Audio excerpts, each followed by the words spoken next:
Oi, gente, tudo bom? Eu sou Clícia, integrante do Coletivo Girassóis Espíritas pelo Bem Comum.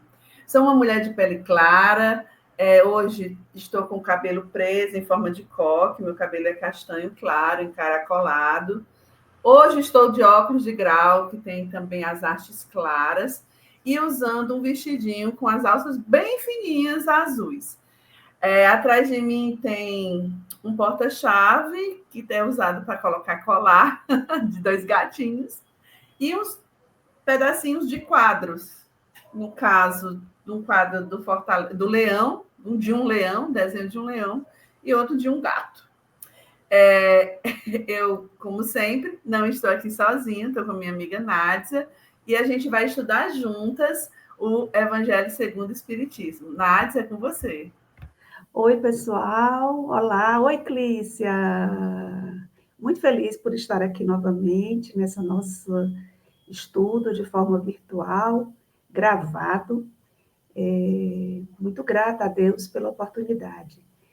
Eu também sou espírita, também sou uma mulher de pele clara, sou uma mulher de meia idade, estou com cabelos curtos, encaracolados, tenho pele branca, uso um óculos de grau retangular de hastes azuis.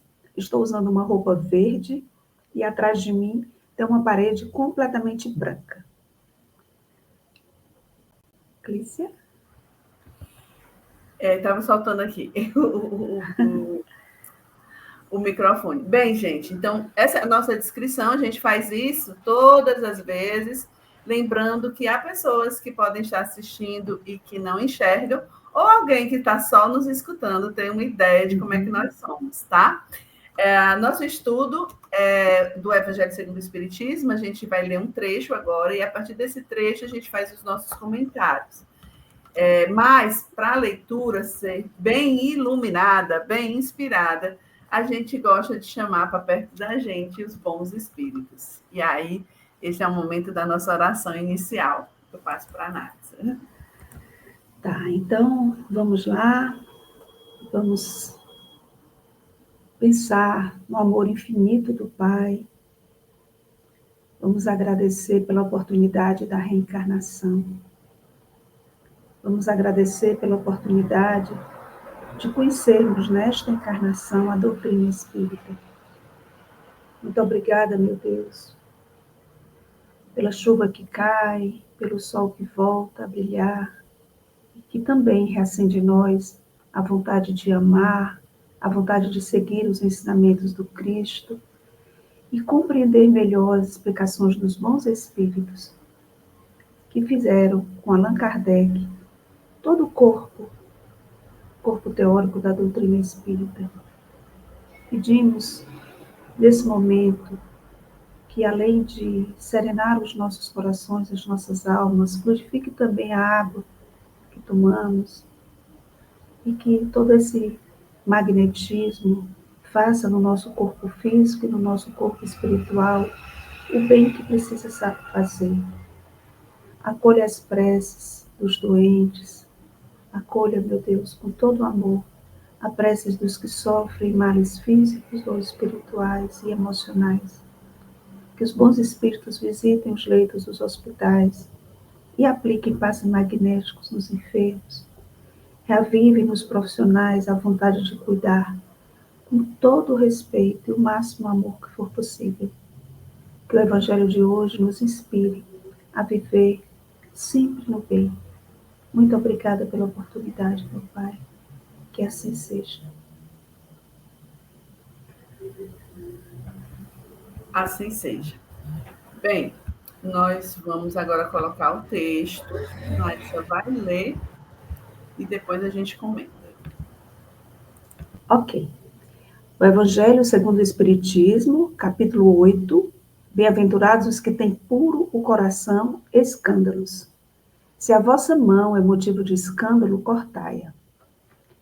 Item 11.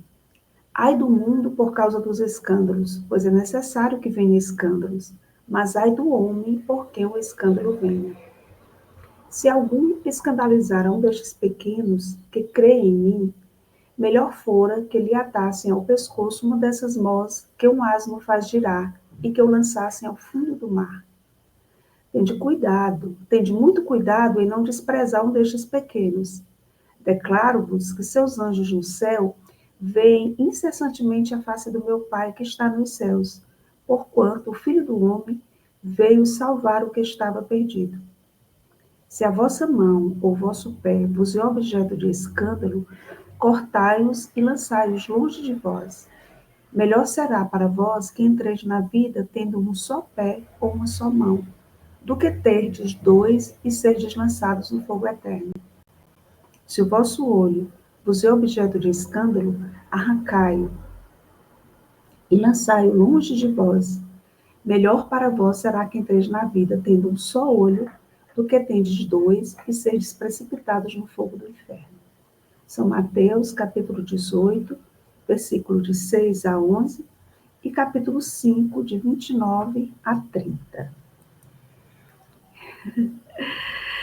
Parece com muita firmeza, né, que Jesus fala. Contextualmente, aqui, esse Mateus dividiu o discurso dele, né? Mateus dividiu o que a gente chama de evangelho em 4 discursos, né? Sermão da Montanha, discurso das missões, discurso das parábolas, discurso sobre a igreja, que é a comunidade, né? A igreja é equivalente ao termo comunidade para a gente, e o discurso do Monte das Oliveiras. Esse capítulo 18 é justamente o discurso da comunidade, né? O discurso para a igreja, sobre a igreja. Ou seja, Jesus está ali ensinando aos discípulos como era que eles iam gerir essa comunidade cristã. Então, ele está ensinando, é um ensinamento mesmo. Ele está sendo bem direto. Normalmente, o tema desse capítulo 18 de Mateus é a antecipação de uma futura comunidade, né? E o papel dos apóstolos em liderá-la. Por isso, ele vai tão como um professor mesmo, dizendo, não faça isso, faça aquilo. Daí ele diz, né? Ai de vós, e nesse momento tem crianças que chegam perto dele. E esses pequeninos, de fato, são crianças, certo? Então, ele está dizendo, cuidado com o escândalo, né? É necessário que haja, mas ai de quem por quem vier. E qual é o escândalo que Jesus fala? Normalmente, escândalo, a gente tem como no nosso senso comum, né? O próprio dicionário diz, é o que fere a opinião pública, né? É o que... E olha que interessante, o que fere a opinião pública, né? A gente tem escândalos empresariais, a gente tem escândalos políticos, a gente tem escândalos corporativos, escândalos sexuais, que causam uma comoção na mídia, né? A gente, você viu, que as pessoas comentam, vira o assunto, vira pauta, o Twitter está lá, o X está lá, né? O maior índice de comentários. Mas Jesus vem chamar a atenção para o que ele diz, com ou sem repercussão. Com ou sem repercussão. Ou seja, não precisa que as pessoas saibam. Escândalo é o que resulta, o escândalo no sentido moral, é o que resulta dos nossos vícios, das nossas imperfeições humanas.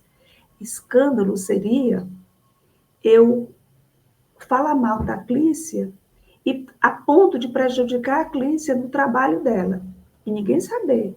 Mas eu fiz aquele que a gente chama de inferninho, aquela conversa feia, que prejudica a pessoa. Ninguém soube, mas a Clícia se prejudicou. E não, se ninguém soube, não sai na mídia. Ninguém sabe, né? Então, não tem repercussão pública, mas é um escândalo, porque ele é fruto da minha imperfeição humana. Ele é fruto da minha falta de amor, da minha falta de caridade. Porque vamos lembrar que se eu não tenho nada para dizer de positivo de alguém, eu fico calada, né? Não preciso falar mal das pessoas. Se eu não tenho nenhum elogio a fazer, da Clícia, de Zezinho, de Mariazinha, de Huguinho, não interessa, pois que eu fique calada. Eu não tenho que falar mal das pessoas, isso é desamor, isso é falta de caridade, isso é contra uma lei de Deus. Inclusive, desrespeitando, a gente não sabe o que vai. Por que a Nádia teve aquela atitude? Não sabe, só, cada um sabe a dor e a delícia de ser o que é. Né? Então, não dá para julgar. Não dá para julgar as pessoas.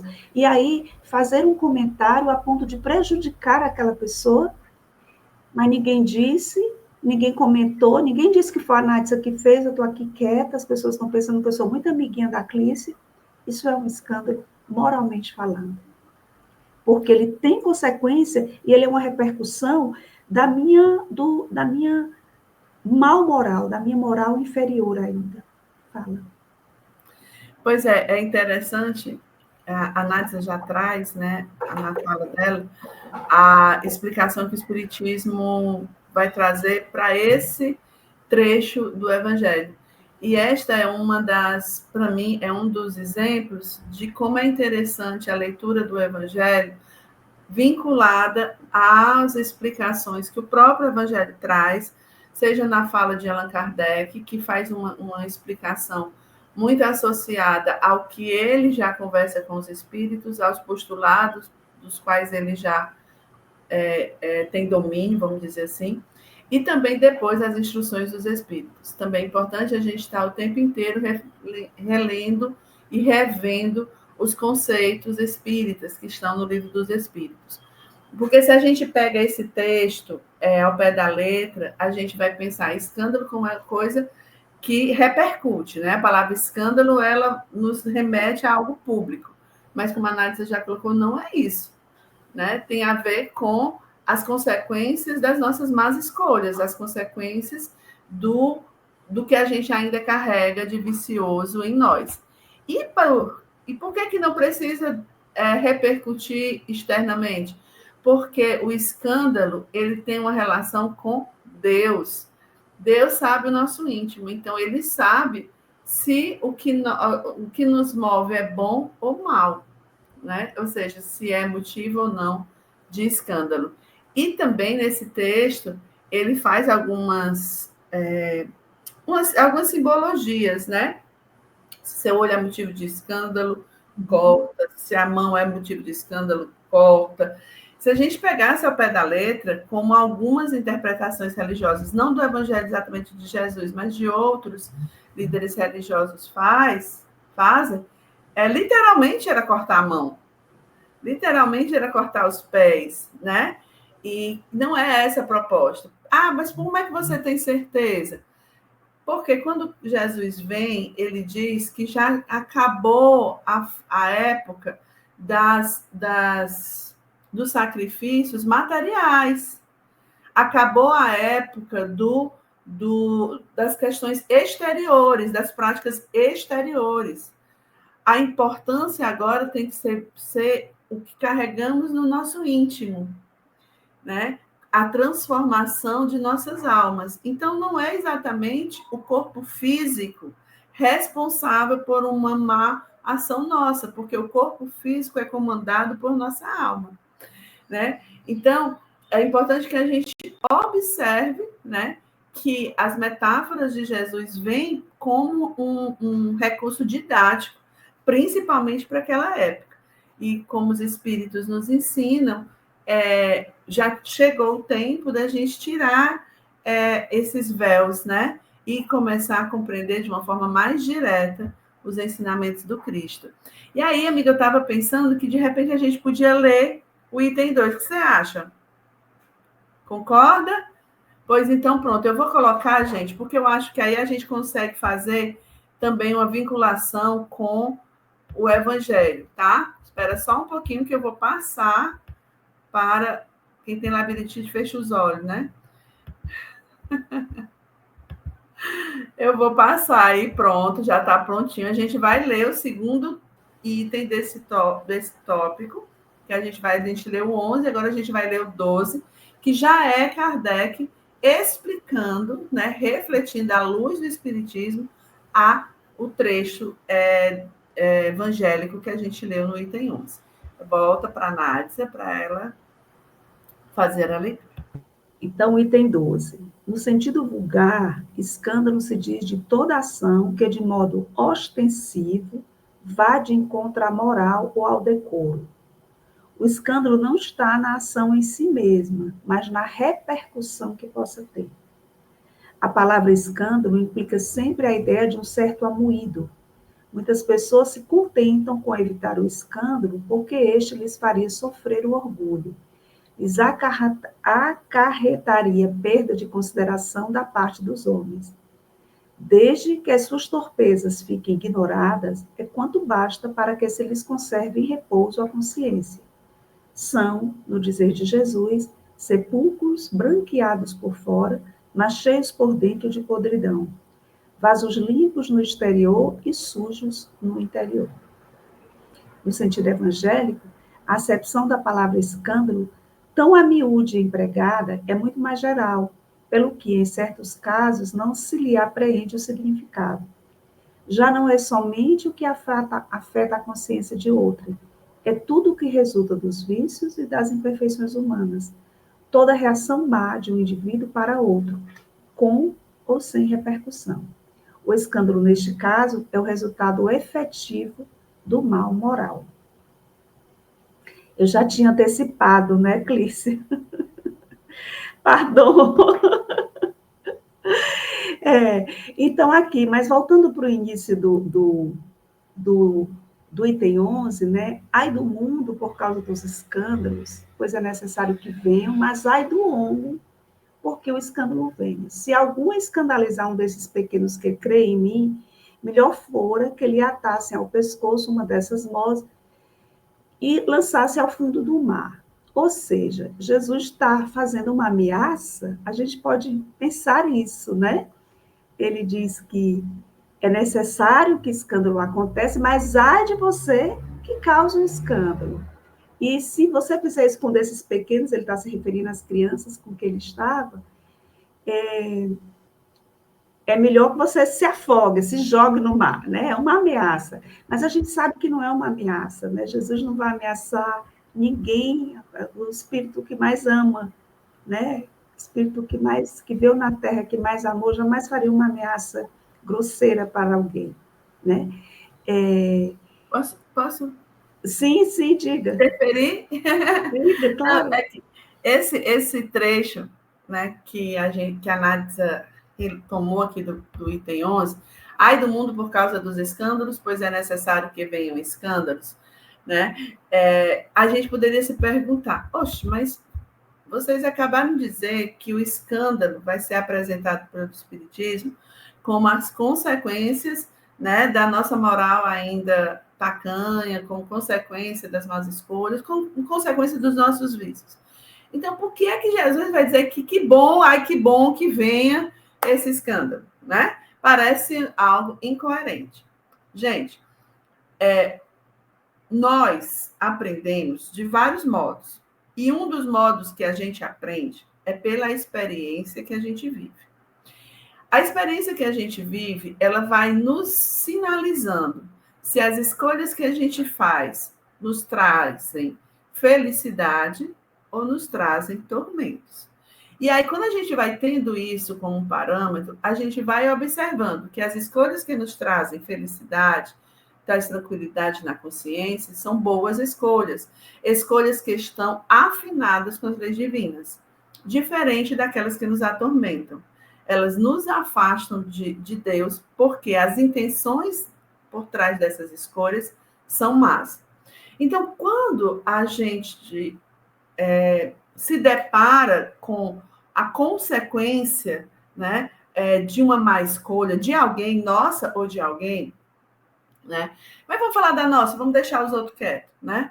Nossa, a gente vai sentir na pele, né, que aquela escolha que nos afastou de Deus nos trouxe consequências ruins.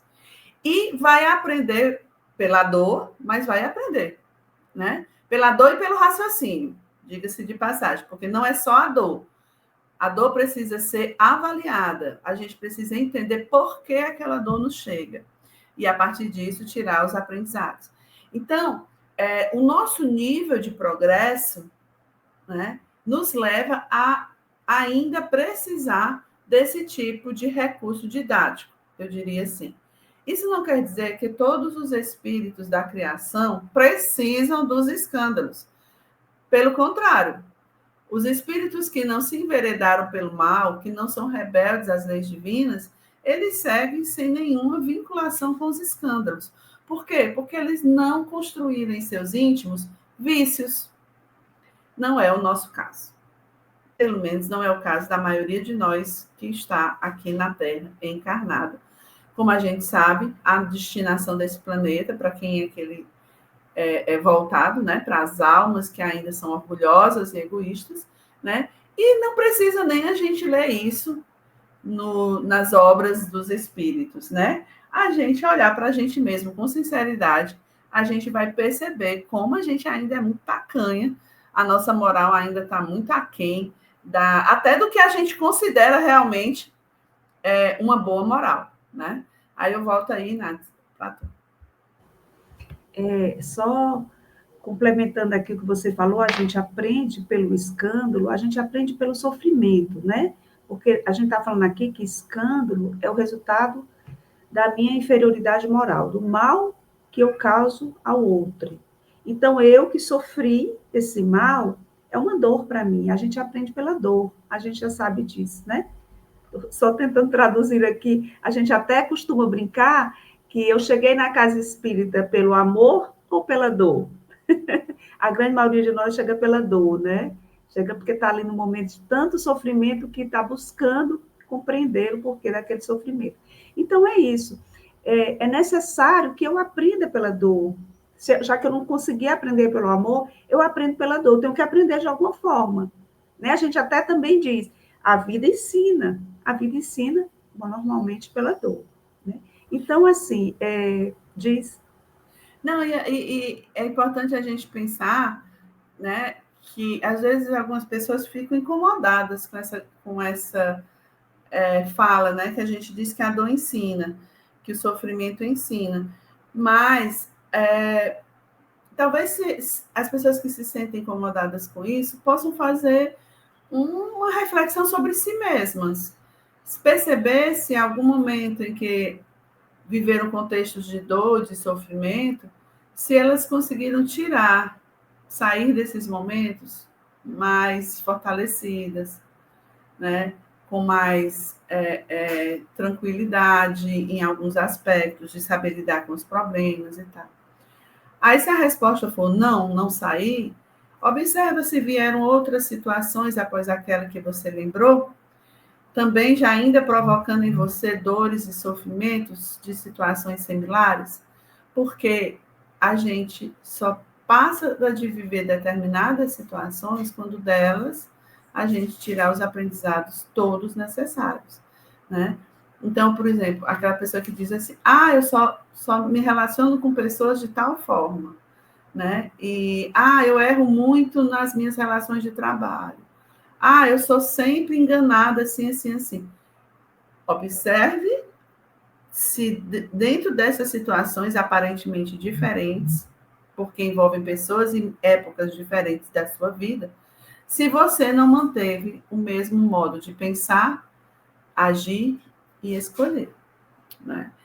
É só para que a gente esteja sempre, né, se lembrando de que o que a gente encontrar no Evangelho ou em qualquer outra obra espírita, a gente deve fazer uma referência a nós, né? Para ver se tem realmente alguma coerência e se faz algum sentido para a gente. Então, voltando aqui, ai do homem por quem o escândalo venha. Não é uma ameaça, não é uma ameaça, é o que a gente vai chamar de lei de causa e efeito. Porque o escândalo, o mal, eu vou sempre chamar escândalo e mal, né? O mal que eu faço a Clícia, porque o escândalo, o mal que eu faço a ela, não é fruto da minha moral inferior? Então, se ele é fruto da minha moral inferior, coitada de mim. Não é verdade? Ai da Nadsa, que ainda tem uma moral inferior. Ela ainda precisa melhorar muito, muito. Ela ainda é muito egoísta, ela ainda é muito vaidosa, ela ainda é muito orgulhosa. Então, ai, porque um escândalo veio? Porque ela tem uma moral inferior. Foi a Nádia que causou, coitada da Nádia. É isso que Jesus está dizendo, entendeu? Não é uma ameaça.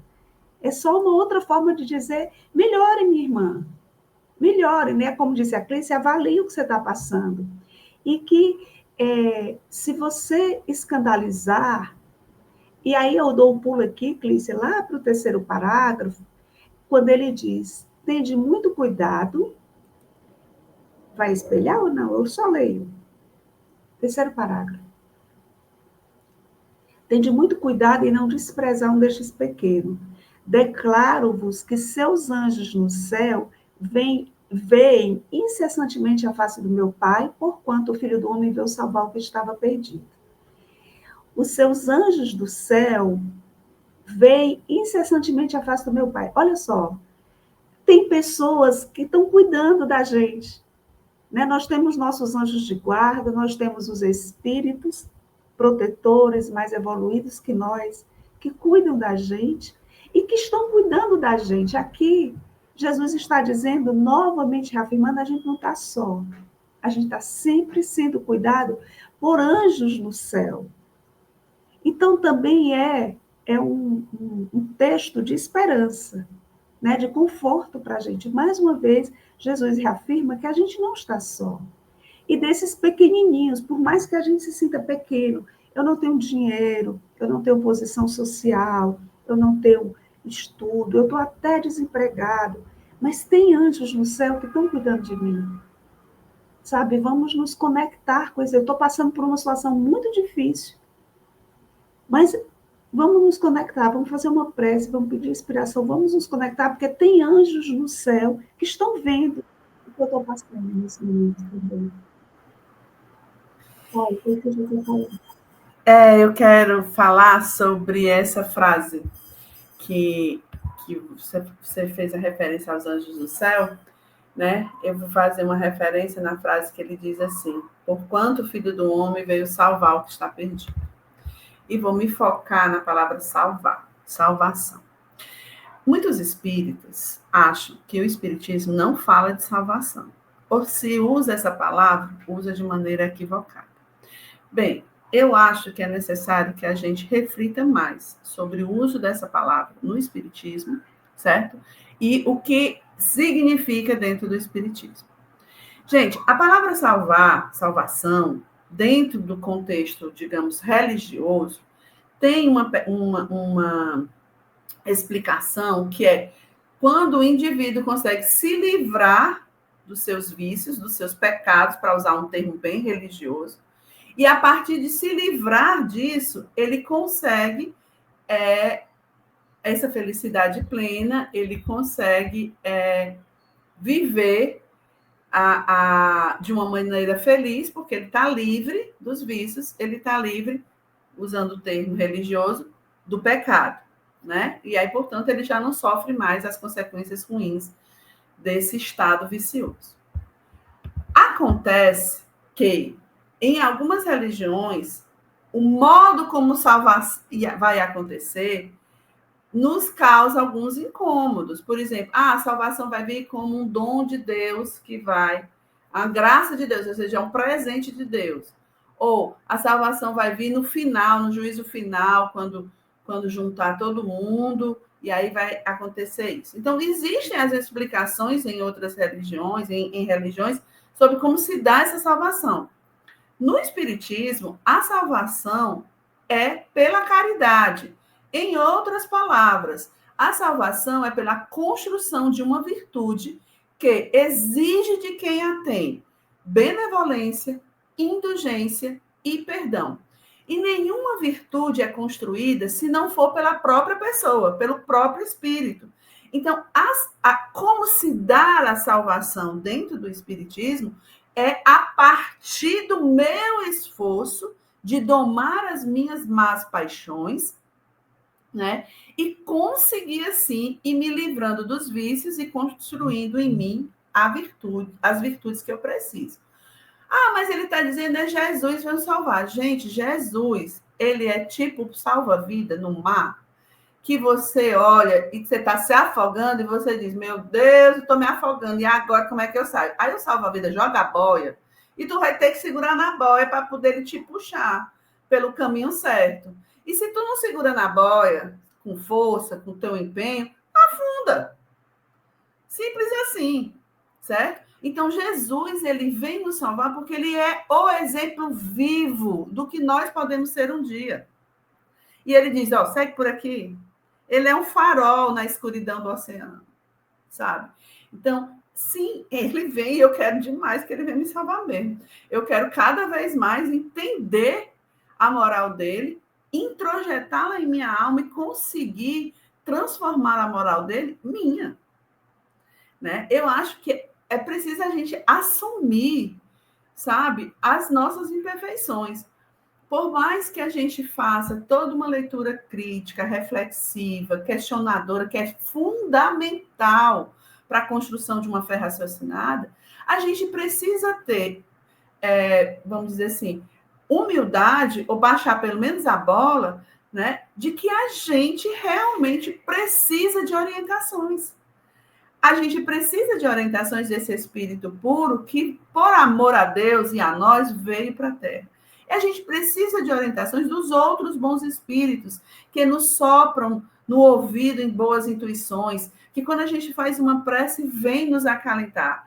Então, a gente precisa dessas orientações, dessas bússolas que vão nos ajudar a ter ânimo, mas a ter também coragem e forças para vencer a nós mesmos do ponto de vista dos nossos vícios. Então, o Espiritismo fala, sim, de salvação. Fala tanto que o seu lema principal é fora da caridade, não há salvação.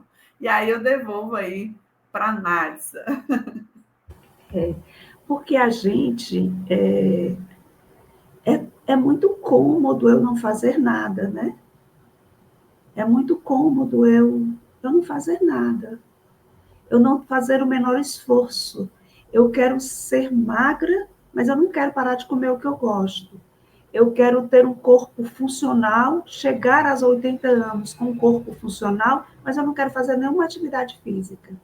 Eu quero que alguém me salve disso. Né?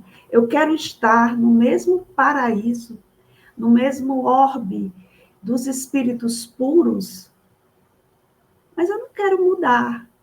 Eu quero continuar sendo egoísta, eu quero continuar sendo vaidosa, sendo orgulhosa, não me importar com as pessoas alheias, com as outras pessoas, desrespeitar as outras pessoas, mas eu quero ser salva, eu quero ir para o paraíso, eu quero ir para o mundo superior, de espírito superior, sem fazer o menor esforço, do jeito que eu sou. Só que não entra, a energia é outra. Né? Não entra, não entra, não entra. O povo diz que quer entrar no céu à força, não entra, não entra, não funciona assim.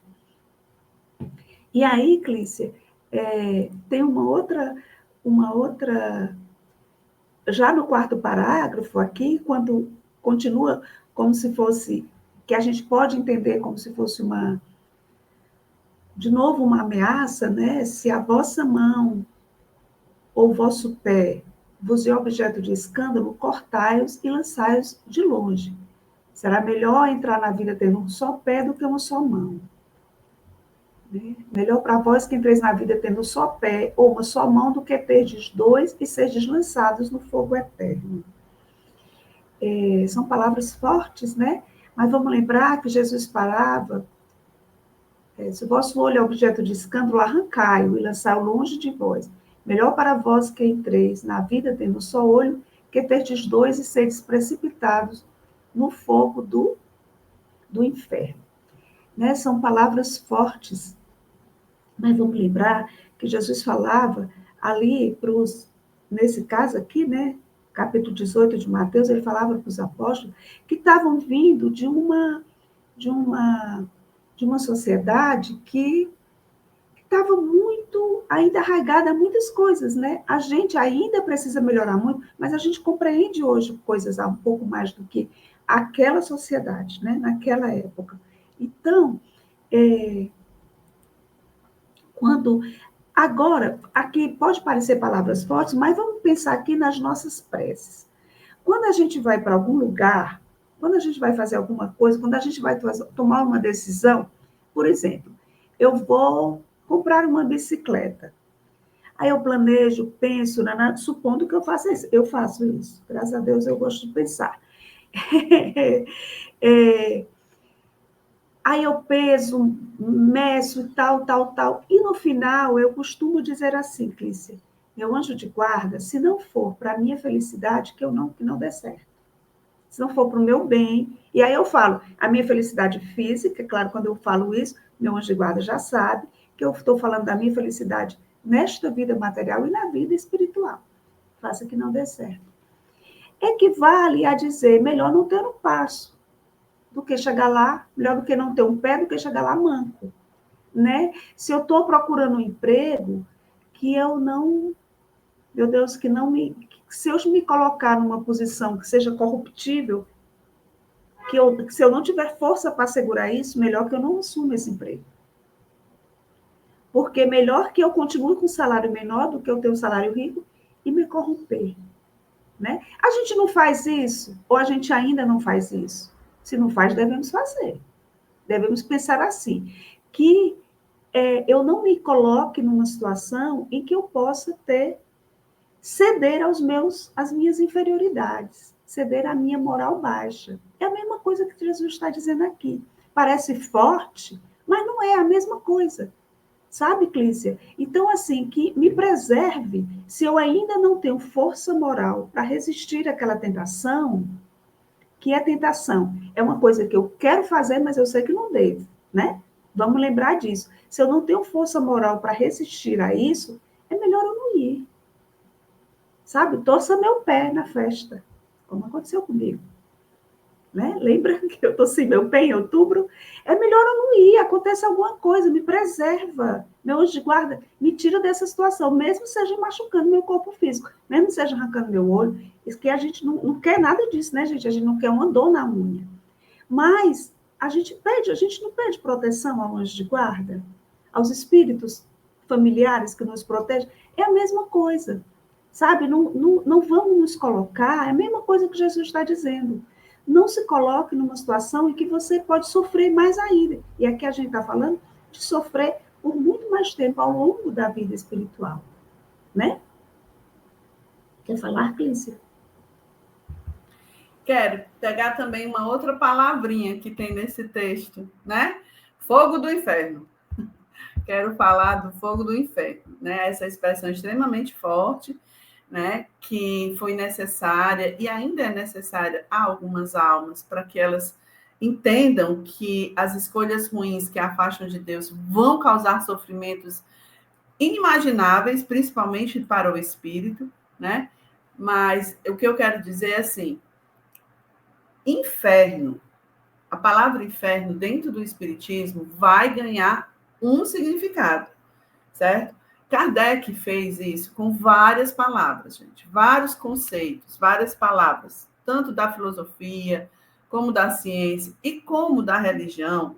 Kardec pegou algumas palavras que já eram do senso comum, digamos assim, e já estavam popularizadas, vulgarizadas entre as pessoas, e deu a elas novos sentidos, novos significados. Inferno foi um. Né?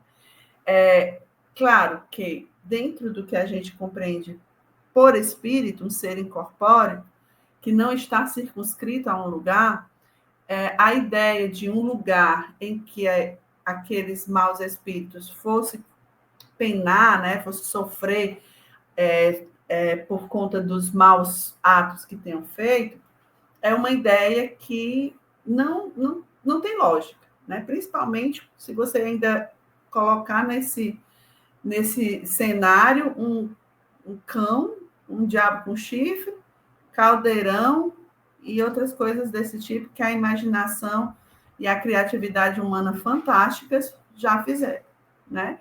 Quem lê aí o Inferno do livro da Divina Comédia do Dante vai entender do que eu estou falando. Mas também, não só porque essa questão do lugar físico, né? Não tem. E também a ideia de um fogo queimando alguém que não tem um corpo fica também meio sem lógica, né? Porque aqui eu me queimo, porque esse corpo matéria se queima, mas em espírito é complicado pensar nesse fogo queimando literalmente, literalmente. Outro aspecto também que essa terminologia nos deixa um pouco assim, é por conta que Deus é misericordioso. Então não tem uma pena eterna, né, para sempre. Não existe essa pena para sempre. No momento em que a gente se arrepende, inicia o nosso processo de redenção, né? Existe esse processo de redenção. Mas o que é que o Espiritismo apresenta como inferno? Eu vou ler para vocês, lá no Vocábulo Espírita, que é um capítulo de um livrinho pequeno que Kardec lançou, chamado Instruções Práticas.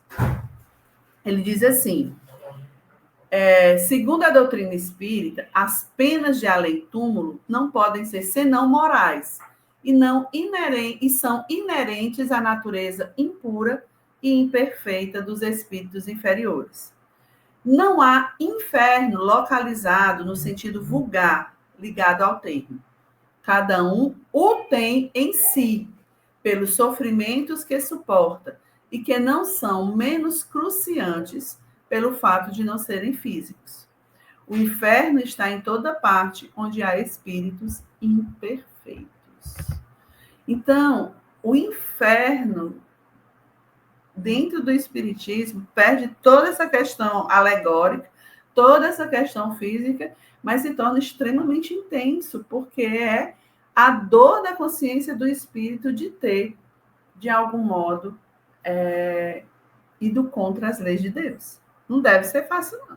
Aliás, não deve, não. Eu sei que não é fácil.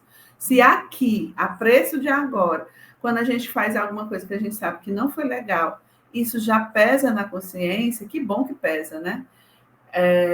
Imagina na condição de desencarnado, quando você não tem nenhuma distração da matéria, dessa matéria orgânica aqui, dessas outras que estão ao nosso redor, para aliviar o pensamento, né? Serão 24 horas, todos os dias, o tempo inteiro, pensando no mal que fez, né?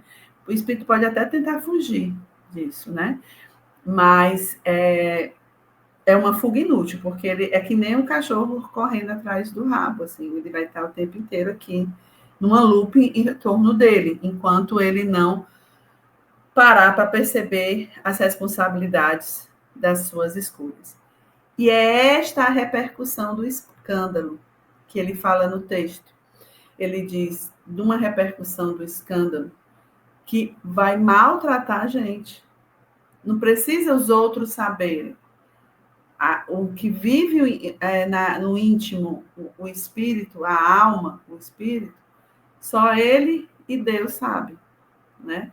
E aí, olha que coisa perfeita, gente. Não tem como falar de escândalo tendo uma gatinha lá, amarelinha aí, passeando com todo o seu charme, né? Eu já fico logo com inveja, mas aqui do meu lado eu preciso dizer, o meu amarelo também está, meu sol, mas ele está deitado, porque ele é um cara elegante, deitadinho ali no cantinho dele.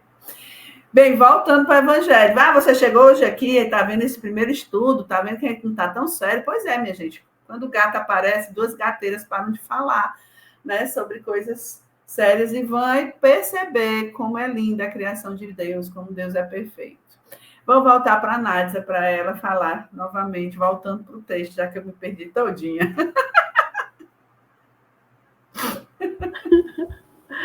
Bom, eu vou aqui para o item 12, Clícia, que a gente fez a leitura, né? Quando ele diz aqui, muitas pessoas se contentam como já é Kardec, né? O item 12 já é Kardec. Muitas pessoas se contentam com evitar o escândalo, porque este lhes faria sofrer o orgulho, lhes acarretaria perda de consideração da parte dos homens. Desde que as suas torpezas fiquem ignoradas, é quanto basta para que se lhes conserve em repouso a consciência. Ok, Clícia. Aqui, de novo, e a gente faz isso repetidamente, né? A gente conta a fofoca de mulher, mas tu não conta, não. Olha, eu vou te contar, mas tu não conta para ninguém. Tu acredita que a Clícia fez isso, mas tu não conta para ninguém. Porque a Clícia não pode saber que eu estou falando dela, e porque as outras pessoas não podem saber que eu sou a espírita, que faço estudo do evangelho, e sou fofoqueira, e falo mal das pessoas. De novo aqui, Kardec está lembrando que a gente tem que... A gente valoriza muito a exterioridade, né? A opinião dos outros. Contanto que eu esteja bem na fita, eu posso ser, como é que Jesus disse? Sepulcro caiado, o que é que tem? Sujos no interior, eu posso ter meu interior sujo, contanto que eu esteja lá bonitinha. Sepulcro branqueado por fora, mas cheio por dentro de podridão. Então, é assim. E aí eu estou falando uma coisa que é muito ruim, que a gente deve... Porque falar mal da vida alheia tem implicâncias seríssimas, né? Implicâncias seríssimas. Mas, às vezes, a gente comete crime mais direto. Às vezes, a gente assassina, às vezes, a gente rouba, às vezes, a gente faz coisas piores. E faz escondido, achando que está tudo bem. Mas não está tudo bem. Porque, como diz a Clícia, no momento do nosso desencarne, a nossa consciência vai nos lembrar. E aí eu vou estar, com a minha consciência, eu vou me colocar no inferno. Né? Eu, com a minha consciência, lembrando os atos vis que eu pratiquei, lembrando o tanto que eu prejudiquei as pessoas, eu vou me colocar, vou criar no meu campo mental um inferno. E vou me ver muito mal. Então, como eu gosto de dizer, até sendo egoísta, é bom ser bom. Porque a gente vai ficar mais em paz, mais feliz. Como é que eu construo a minha paz? Quando eu não brigo com as pessoas, quando eu não dou motivo às pessoas para me prejudicarem. Eu fechei a porta, mas tem uma janela aqui. Ela colou a janela e está me perturbando, porque o Anderson saiu. Se ele tivesse aqui, ela nem chegava perto de mim, porque ela é apaixonada por ele. Então, voltando aqui ao texto, né? De novo, aqui a gente vai lembrar o que é importante. É a exterioridade ou é a interioridade? A quem eu devo buscar convencer de fazer o bem? Eu mesma. Né? Eu não tenho que estar agradando, eu não tenho que estar posando de bonita, de boa, de moralmente superior para ninguém. Eu tenho que buscar ser. Porque, afinal, a evolução é minha para comigo mesmo, né? É minha para comigo mesma. Só isso. Eu vou soltar a gata, tá? Tá. E aí, gente, mais uma vez, Jesus nos chama a atenção para as nossas máscaras, né? As máscaras sociais que a gente utiliza. Então, se diante do próximo, diante do outro, eu estou sendo bem vista, tá tudo certo. Pouco importa se o meu coração está cheio de iniquidades, pouco importa se os meus pensamentos não são legais, e muito menos importa se eu faço alguma coisa, se eu tenho alguma atitude que prejudica alguém, mas que eu faço de maneira secreta e que ninguém percebe. Então, ele chama a atenção para a hipocrisia, né? Que ele faz até a referência ao sepulcro caiado, né? Que por fora está branco e por dentro ele está só podridão. E é este o ensinamento principal, né? Dessa reflexão que a gente traz. É a gente observar como é que nós estamos por dentro, né?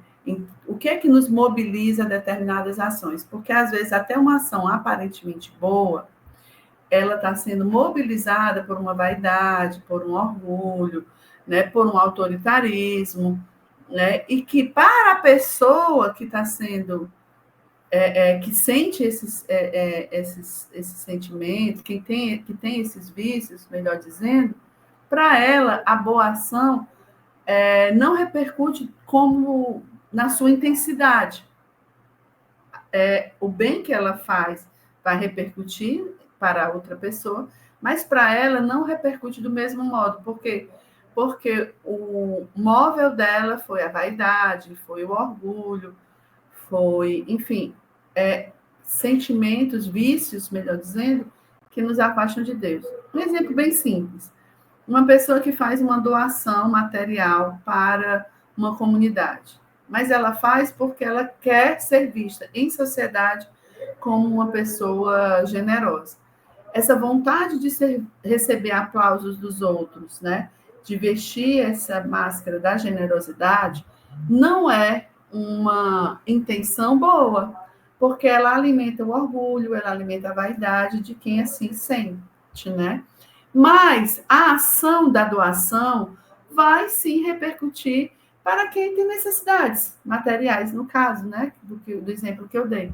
Então, o bem repercute sempre, mas ele não vai repercutir nesse indivíduo da mesma forma, vai ter uma repercussão, mas poderia ser muito maior se a entrega ao fazer aquela ação fosse feita de coração aberto, né? Fazer porque eu quero ajudar, fazer porque eu quero que aquela pessoa se sinta melhor e tudo mais, né? Então, neste evangelho, Jesus nos chama a atenção para a hipocrisia que está em torno da gente, né?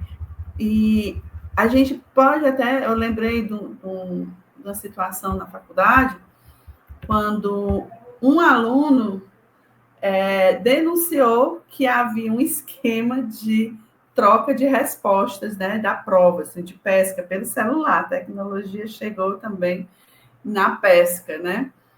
E aí, daí, a prova foi, claro, cancelada, eu tive que fazer uma nova prova, e eu só sei que houve uma confusão muito grande. Os alunos ficaram revoltados com quem denunciou, e eles queriam saber quem tinha denunciado. Estavam falando muito mal da pessoa que tinha denunciado. Eu disse assim, gente, os valores de vocês estão trocados. Vocês deveriam estar refletindo sobre quem fez o esquema da pesca. Esse aqui foi o desvio. A outra pessoa ficou incomodada com a situação da sala, porque envolveu realmente toda a sala, né? Foi um complô mesmo de pesca, né? E eles pararam assim para pensar, eu disse assim, olha, não faz sentido dizer quem falou, mas vamos refletir se a minha raiva aparece, não por quê? Porque eu não quero ser visto como alguém que fez algo ruim, ou ser pego com a boca na botija, né? Mas quando deveria acontecer, o arrependimento e a vergonha do mal feito, né? Então, é esse o chamado desse capítulo todo, na verdade, de bem-aventurados os que têm puro coração. Se tua fala condiz com teus atos, tua fala, teus atos condiz com o que tu sentes e pensas, é esta a questão, né? E Deus sabe tudo, gente. A gente pode até conseguir disfarçar aqui, né? Mas diante dele não tem disfarces. E essas são as minhas últimas considerações. Vou passar para a Nádia também, para ela fazer as suas últimas reflexões de hoje. A gente vai parar aqui mesmo, né, no item 12, no próximo domingo a gente continua, e aí nós vamos conversar um pouco mais sobre esse tema. É só isso, Clícia. Bem, gente, então é isso. Escândalo dentro do Espiritismo é o resultado das nossas imperfeições, que vão repercutir de maneira dolorosa em nós mesmos. Guardem isso, tá? Vou fazer a nossa prece final, né, para agradecer esse momento tão precioso para a gente. Meu bom Deus, te agradeço por este estudo. Te agradeço, Pai, pelas reflexões que nos chegam com o amparo dos bons espíritos, especialmente dos nossos anjos guardiães. E rogo de ti, Senhor, que estas reflexões calem fundo em nossas almas, para que possamos, inspiradas nelas, colocar em prática em nosso dia a dia. Que Jesus, Mestre amado, nosso modelo e guia, siga conosco hoje e sempre. Assim seja. Assim seja. Beijo grande, amiga.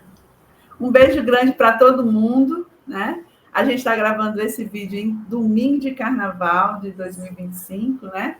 Então fica aí um cuidado aí com as folias, se divirta, brinca, curta o carnaval, mas tenha cuidado com os exageros, tá bom? Eu vi um card que eu gostei muito. É assim, carnaval é alegria, mas também é energia. Faz uma prece antes de ir para qualquer canto, né?